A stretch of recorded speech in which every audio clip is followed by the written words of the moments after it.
benvenuti a Venezia, grazie a tutti i presenti, in particolar modo grazie ai nostri ospiti e ambasciatori che ci onorano della presenza in terra veneta, grazie a tutti i collaboratori, allo staff, ai dirigenti e ai cittadini veneti che hanno reso possibile questa giornata.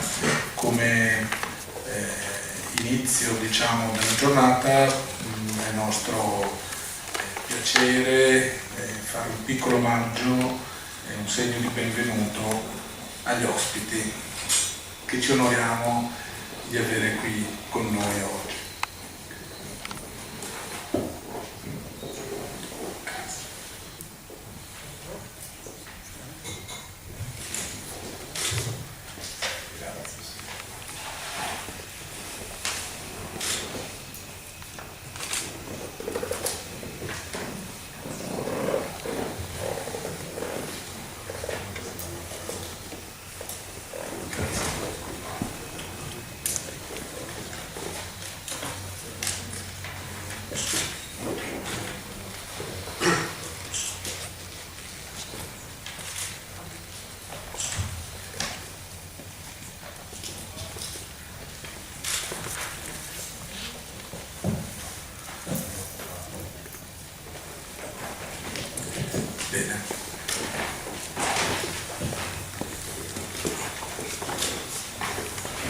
Grazie ancora a tutti voi, per cui dichiaro aperta la giornata e i lavori e con grande onore cedo la parola per una presentazione della giornata, dell'ordine dei lavori al professor Romano Toppan, di cui vi onoro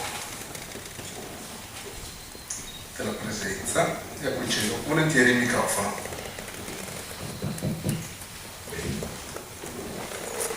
Si sente bene? Mi alzo perché di solito insegnare seduti ex cattedra non è molto simpatico, e siccome sono 38 anni che insegno ai giovani come voi, no?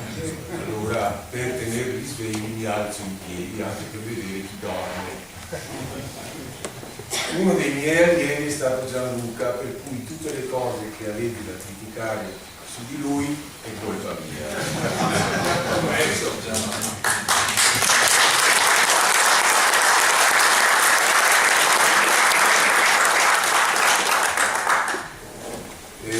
Mi permetto di dire una cosa solo all'ambasciatore della Georgia, nel senso che sono stato nel suo paese a fare il programma di sviluppo turistico della città di Kutaisi. Ecco, così tanto per fare allora, io non so quanto tempo avrò. Quando pensi che i nostri amici siano stanchi basta che tu mi faccia un cenno. Ho preparato qualcosa che rappresenta, diciamo, le radici profonde di quello che noi tutti qui oggi cerchiamo di celebrare. Cioè desideriamo tornare un po' nel passato per poter dare una solida base al nostro futuro. E diciamo che siamo fortunati. Siamo fortunati molte volte. Una di queste è che, a differenza di molti, il passato che abbiamo noi è una delle civiltà più grandi che ci siano state nella storia, e lo Stato che nella forma di governance che aveva il primo giorno e l'ultimo giorno non ha mai cambiato. La governance che aveva il primo giorno nel 697 d.C. era, diciamo, duca o doge, che poi è chiamato doge, e nel 1797 c'era ancora il doge. Quindi la durata della nostra esperienza di Stato, al di là di tutte le altre considerazioni che cercherò di fare dopo brevemente, che è lo Stato che nella sua forma di continuità di governance è il più lungo della storia dell'umanità. Batte per 43 anni il secondo, che è l'impero bizantino. Venezia è durata 43 anni in più dell'impero bizantino. Quindi alle spalle, nella storia, abbiamo qualcosa di pregevole, qualcosa di bello, e non tutti possono dire la stessa cosa. Dicevano gli antropologi che il Veneto, per esempio, è l'unica regione d'Europa che ha mantenuto dal 1000 anni avanti Cristo fino a oggi la stessa unità territoriale, linguistica e culturale.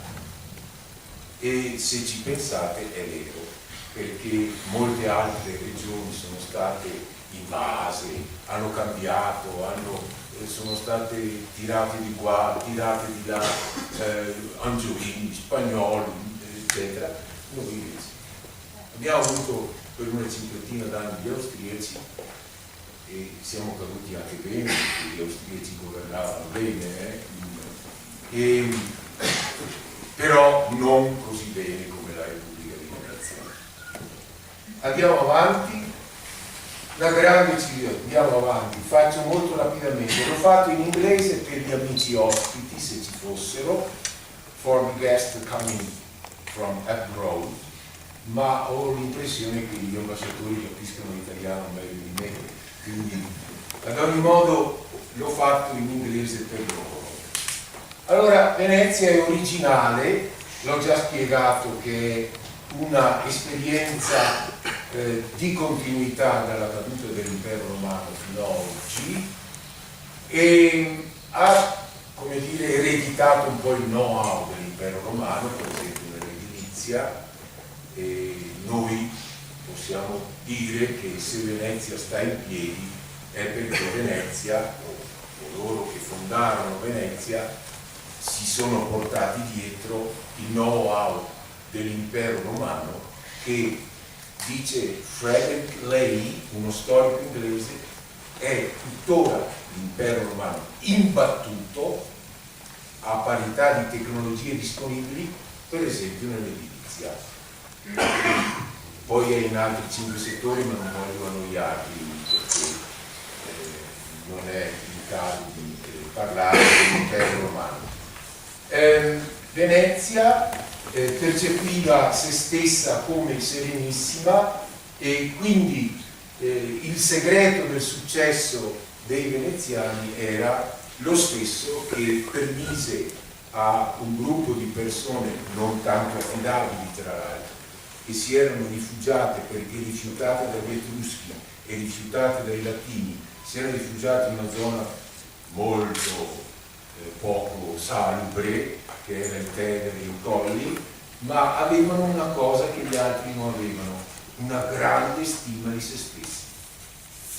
E l'autostima è il segreto del successo della persona, del bambino, della persona, di una comunità e di un impero. Andiamo avanti. Ecco, arrivare a Venezia, perché è una civiltà impagabile quella di Venezia? Perché nella storia arrivare a Venezia sembrava un sogno. Per uno che veniva da fuori, arrivava a Venezia e vedeva questo panorama, riva degli Schiavoni. Tra l'altro la cosa più bella che ha Venezia, riva degli Schiavoni, è dedicata a un popolo non veneziano, ma agli slavi, quindi questo per dirvi che la nostra città è una città cosmopolita, aperta. Ma uno arrivava e se andava, non so, in Inghilterra dai Tudor o perfino dal Papa o perfino dai Visconti, cosa trovava all'ingresso della città? Mura minacciose, soldati armati che ti chiedevano anche la gabella. Invece a Venezia non trovavi niente, non c'era nessun armato. La nave arrivava, bello, il mare, scendevano, i veneziani dicevano: venite qua che a portarmi le vostre robe, prego. Quindi al massimo, se erano sospettati di avere qualche malattia, i veneziani li portavano a fare la quarantena I veneziani hanno inventato loro la quarantena, lo sapevate? Sì. Hanno inventato la prevenzione sanitaria. Tra l'altro, quando uno era infetto, cosa facevano i veneziani? Pensa che genio.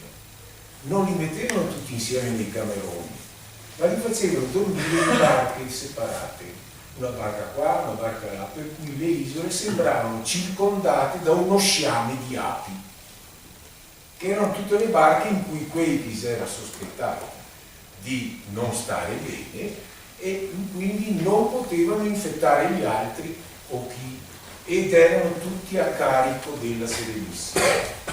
Gli portava da mangiare, da bere, tutto quanto.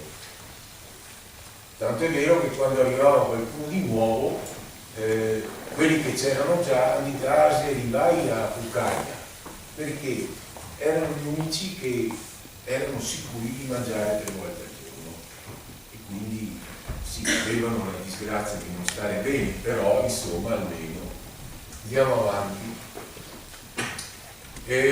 La civiltà veneziana è una continuità non solo di Roma ma anche della Grecia. Essendo cosmopolita e aperta, una società aperta, aveva ereditato la spiritualità greca, la cultura dell'ospitalità. Infatti i greci sostenevano che alla cultura della ostilità occorreva opporre la cultura della ospitalità, e chi ha dettato questo cambiamento profondo è stato il loro grande poeta che ha gettato le basi della civiltà greca, che è Omero. Lui cosa ha fatto? Ha scritto un libro sulla cultura dell'ostilità.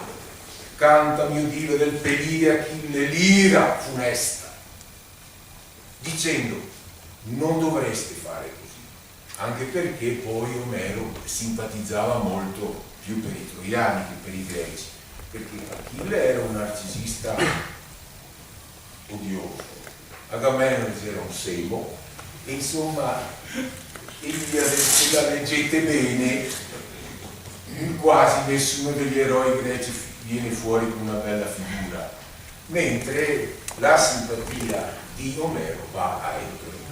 In pratica Omero dice: finora la nostra civiltà è stata quella, distruzione e cibi di massa, genocidi. Basta, chiuso. Se vogliamo essere civili dobbiamo adottare la cultura della ospitalità. Ecco l'Odissea, che Omero chiama politropos, cioè, e noi traduciamo intelligente, aperto, una persona acuta, ma in realtà vuol dire uomo dei molti viaggi. Politropos vuol dire polus, vuol dire molti, e tropos vuol dire viaggi, da cui derivata la parola tropici, dove cioè il sole gira. Quindi politropos significa che è una persona aperta, che va in giro, sì, e i veneziani si andavano in giro dappertutto, anche a Massa. Quindi il concetto di xenia nella Grecia, e questo ve lo dico proprio fuori dai denti, attenzione, non voleva dire xenia, xenofobo, tutto sbagliato. Il senso originale della parola xenia in greco è ospitalità, è contratto. Tanto è vero, dice Xenien sunethekato pempondora, cioè Policrate stabilì un contratto con Amasi. Xenia vuol dire contratto, un patto di amicizia. Questo è il significato di Xenia. Andiamo avanti. 1100 anni di storia originale. Uno vero interessante, noi oggi parliamo della network society, la società delle reti. I veneziani l'hanno già inventata, perché non hanno costruito un impero difficile da tenere, con tutte le tasse che bisognava pagare per pagare i soldati, da difendere i territori. No, hanno costruito un emporio, non un impero. Andiamo avanti. Quella che poi i grandi geni Harvard chiamano Lean Organization, cioè l'organizzazione leggera. e Venezia scoprì che era molto meglio avere un'organizzazione leggera, sostenibile, che non un'organizzazione pesante che avrebbe poi impedito alla comunità di vivere in maniera serena, perché era lo scopo essenziale della sua nascita. Lo statuto della Repubblica Veneziana era garantire la serenità, la tranquillità. Andiamo avanti. Ho un esempio tipicamente italiano anche oggi di come si elegge qualche politico, è l'elezione del Doge. Naturalmente era impossibile diventare Doge con le tangenti. A proposito del Mose, diventare Doge con le tangenti era impossibile, perché per diventare Doge, lo sapevate, forse qualcuno di voi lo sapeva già come si eleggeva il Doge. 10 passaggi. Convocare un'assemblea del Maggior Consiglio. Il Maggior Consiglio cosa faceva? Mandava fuori i membri che avevano meno di 30 anni, perché sa come i ragazzi che hanno meno di 30 anni non hanno tante idee in testa, ne hanno una sola. Poi il terzo passaggio è selezionavano con l'aiuto del ballottino. Chi era il ballottino? Era un ragazzo fino a 12 anni, perché 12 in poi non si fidavano i veneziani, lo chiamavano ballottino, il quale tirando fuori a sorte, tirava fuori 30 membri. Da lì poi è venuto fuori tutto il linguaggio del ballottaggio, che viene fuori da Venezia. Diciamo che a Venezia vengono fuori anche i brogli elettorali, ma è meglio che soprassediamo. Allora, la seconda selezione, i 30 erano ridotti a 9, poi i 9 nominavano 40, a condizione però che questi 40 avessero almeno 7 voti su 9, poi i 40 erano selezionati, si riducevano a 12, i 12 nominavano un comitato di 25, i 25 con almeno 9 voti, i 9 erano selezionati tra i 25 e poi i 9 selezionavano 45 e poi venivano scelti finalmente gli 11 che eleggevano il Doge. Praticamente Las Vegas, che fonda tutta la sua ricchezza sulla teoria dei fenomeni aleatori, come noi usiamo nel Superenalotto, quante probabilità abbiamo di vincere il Superenalotto?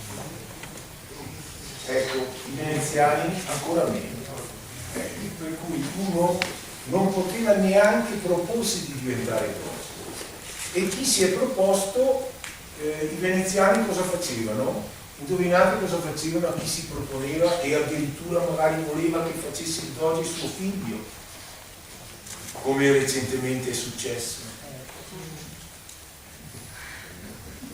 Cosa succedeva? Lo prendevano in italiano da testa. Avete presente Palazzo Ducale con le 2 colonne rosa che sono nel... Ecco, gli mettevano la testa lì, tutto il popolo sotto che batteva le mani, è un modo serio per liberarsi di quelli che dopo 20 anni sono ancora qua che parlano con i. Se all'inizio gli avessero tagliato la testa, andiamo avanti. Le maggiori componenti della vision della strategia di Venezia erano i diritti umani, per esempio le minoranze. Le minoranze erano, Venezia era piena di minoranze, era piena di tedeschi, albanesi, non so se avete visto davanti alla Camera di Commercio, Calle degli albanesi, Ponte dei greci, no? Riva degli schiavoni, Fondaco dei turchi, Fondaco dei tedeschi, cioè era piena di rispetto per le minoranze. E anche gli ebrei, che erano massacrati con i pogrom in tutti gli altri paesi d'Europa, a Venezia invece erano protetti dal ghetto. perché il ghetto, contrariamente alla parola che poi ha acquisito per i nazisti un significato negativo, il ghetto era un luogo di protezione per evitare che gli scalmanati o i cristiani integralisti, come ce ne sono ancora oggi, gli venisse in mente di andare a imitare quello che succedeva a Praga, a Madrid o nel Regno di Napoli o nello Stato Pontificio. Li proteggevano e chiudevano le porte. Dicevano ma li chiudevano? No, li chiudevano per proteggerli. Tanto è vero che potevano fare professioni come il medico, l'avvocato, eccetera. Andiamo avanti. Ho una piccola chicca alla quale ci tengo a sottolineare, è che a Venezia è stata lo Stato che ha avuto la prima donna laureata, e non solo laureata, ma con il PhD, con il dottorato. E quindi è interessante vedere che questa donna è stata la prima, e gli viene dedicata non solo una statua all'Università di Padova e di Pittsburgh, ma la sua immagine è in una vetrata del Vassar College di New York. Naturalmente gli unici a non sapere chi è e cosa ha fatto siamo noi italiani. Si capisce. Andiamo avanti. Network. Vedete, Venezia era una rete, arrivava fino a qua, fino alla Crimea, fino ai bordi, diciamo, del Mar Nero, forse perfino in Georgia, chi lo sa. Professore, questo manca la Georgia nella sua mappa. Esatto, sarebbe qui la Georgia, vedete? La Georgia, che probabilmente arrivavano anche lì, perché se arrivavano a Trebisonda, guarda che pochi chilometri ci sono. E poi la Georgia è il paese meraviglioso che ha inventato una delle cose più belle della storia umana, il vino.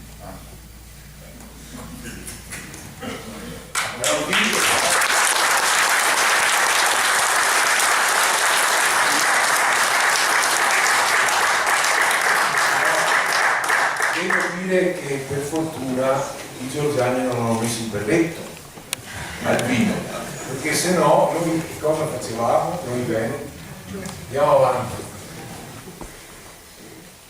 Brodello, uno dei più grandi storici, ha definito Venezia come l'unica prima città mondo.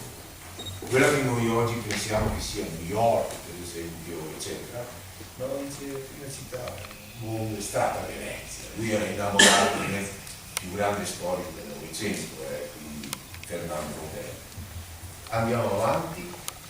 Ecco, cosa dice Fernando Brodello? Che Venezia, questo io non mi assumo la responsabilità, lo dice lui, che Venezia è stata la prima del G8 tra il 1250 e il 1510. Era la prima del G8, cioè lo Stato che aveva il PIL più alto di tutti.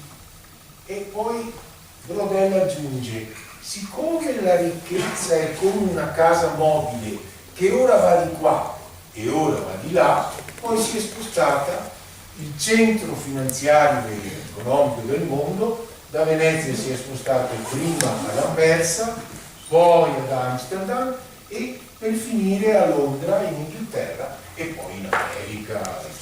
Andiamo avanti. Interessante però, pensa, eravamo, che peccato. Che peccato. Allora, l'altro primato era che è l'unico Stato di tutta Europa che era fondato nella forma del governo dei molti e non del governo di uno solo. Tutti gli altri erano tiranni, erano, non so se avete presente vagamente chi erano i Tudor, gli Asburgo, i Borbone, gli Angiò, erano re, guardavano loro. Infatti ricortavo i copava tutti, comprese le donne che disgraziate. mentre Venezia era una repubblica e il governo di molti. Il maggior consiglio era l'organo definitivo e la cosa curiosa di Venezia è che nessuno poteva prendere una decisione se non all'unanimità. E questo era molto importante perché spesso gli aristocratici ricchi, che erano una minoranza nel maggior consiglio, perché la maggioranza era formata da aristocratici poveri, che venivano chiamati anche Barnabotti perché la maggioranza di loro viveva nella zona di San Barnaba, e se facevano una legge che poteva in qualche modo danneggiare le classi povere, gli aristocratici poveri si opponevano e non poteva essere approvata. Andiamo avanti. Beh, la leadership la conoscete già, passiamo perché sono tutte cose ben note, anche qui nota. Il Palazzo Ducale, per chi non lo sapesse, ma i presenti lo sanno di sicuro perché istruiti da Gianluca, non era il palazzo del patriarca, era la cappella del Borgia. E dice, ma Toppandici, e dove era il patriarca? A San Pietro. Con questa logica la Repubblica di Venezia diceva, qua comando io. Voi, per carità, siete benvenuti, ma più lontano che andate meglio.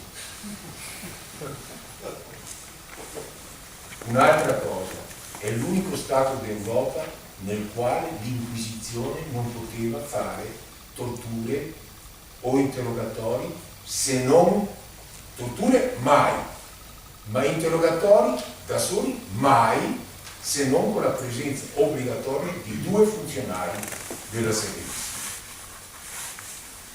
Terza cosa, se i preti faceva robe che non andava bene, come è successo ai tempi di Paolo Sarpi, la Repubblica di Venezia,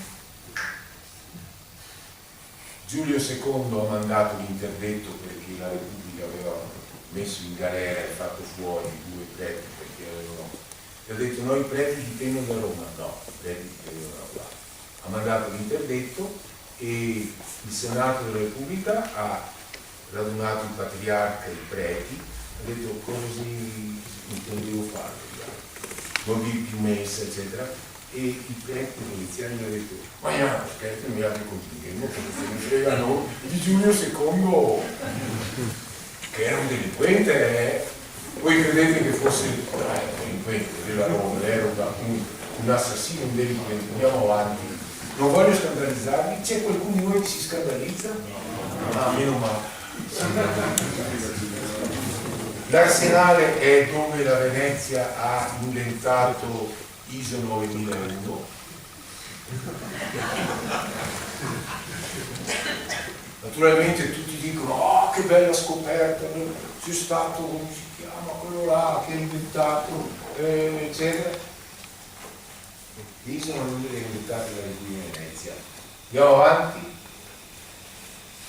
E poi gestiva bene le acque, esattamente come il governo italiano oggi. Tant'è vero che se c'è qualcosa di Vicentino qua, fuori.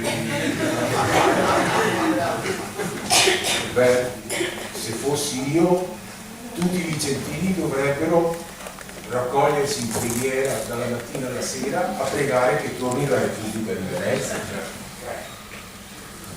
Andare sotto acqua con questo governo, fare le infrastrutture, fai in modo. Se dico domanda, vediamo se qualcuno di voi è intelligente e creativo. A tu che sei più intelligente della compagnia. Al posto del Mose, cosa avrebbe fatto la Repubblica di Venezia? Avrebbe pulito i canali, buttato fuori dalla laguna tutti i fiumi, alzato le fondamenta.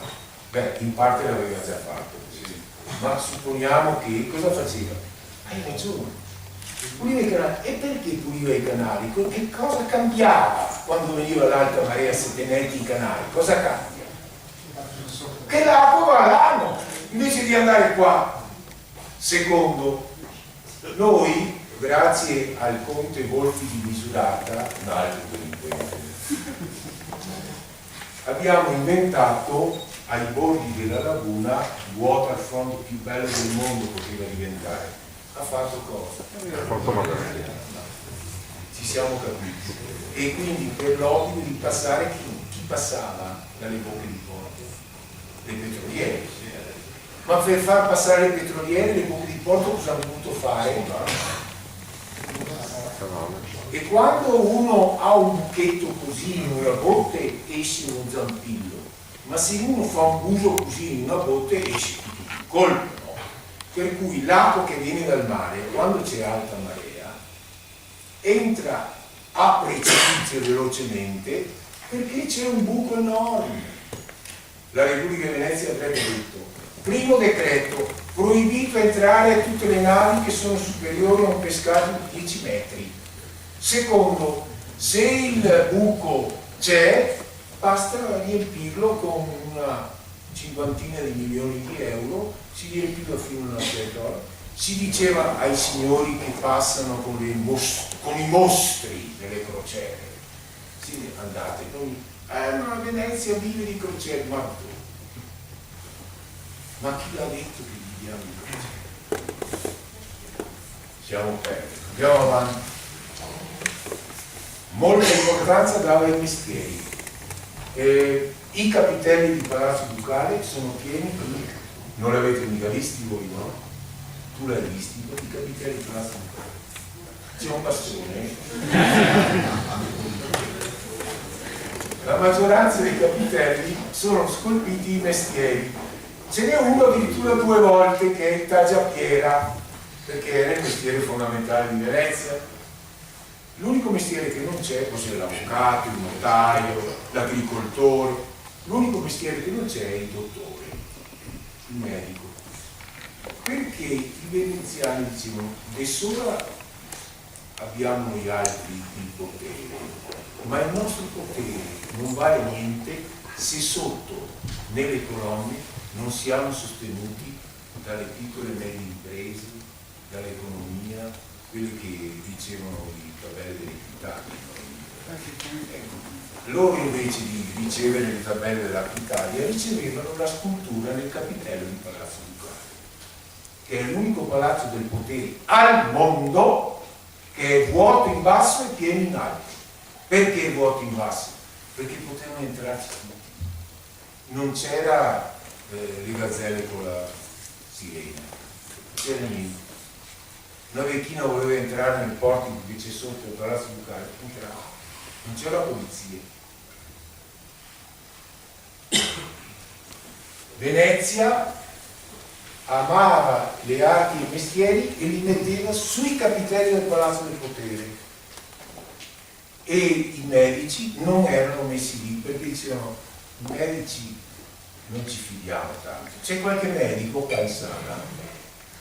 Meno male, mi è andata bene. No. Invece la Repubblica di Venezia ha messo i medici sul portale di San Marco. Se andate a vedere ci sono anche lì i mestieri. I medici li ha messi lì per onorare la loro capacità di mandare in paradiso la gente. Andiamo avanti.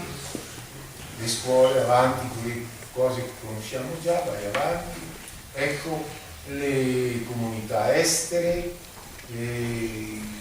Quanti, ma voi sapete già, sono tutti veneziani, ogni giorno incontrano cale dei Sabatei, cale dei Caleghieri, eccetera, dei Cerchieri, Fiumeria, Pestrini, Pistor, eccetera. Andiamo avanti. Avanti. Murano è il più grande distretto ancora attivo del mondo, distretto produttivo, è l'unico distretto produttivo antico che sopravvive al mondo. Avanti. Giustizia, welfare, hospital e di risparmio, perché mi pare di averli già accennati. Avanti, tranquillo.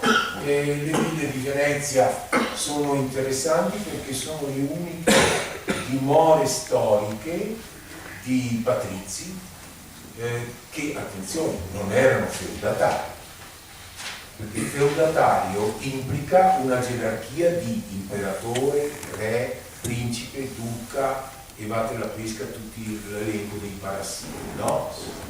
Ecco, mentre i patrizi usavano la parola dei latini, patres, patrizi, e le loro dimore non erano custodite di mura o di armati, erano aperte, potevano entrare tutti, perché erano anche delle farms, erano delle imprese ed erano luoghi di produzione e di gaiezza. Cosa vuol dire? Che la classe politica di Venezia non aveva paura della propria gente e della propria gente. Vai avanti. Ecco, basta. Grazie.